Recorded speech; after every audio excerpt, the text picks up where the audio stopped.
after Meghalaya Food and Civil Supplies Minister Comingone Ymbon stated that the lack of railways in the state contributes to a rise in the prices of essential commodities.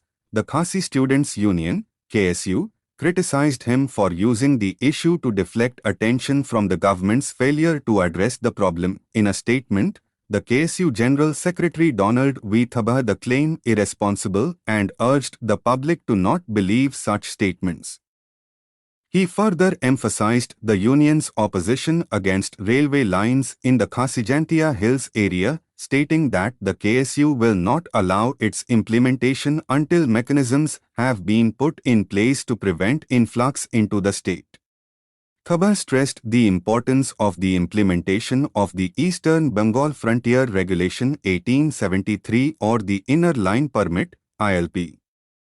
According to the minister, the absence of railways and the total dependence on trucks for transportation of essential commodities are also contributing factors to price rise. His statement came as a reaction to the one-day sit-in demonstration staged by the opposition VP as a mark of protest against price rise of essential commodities, which is affecting the people of the state of Meghalaya to a great extent.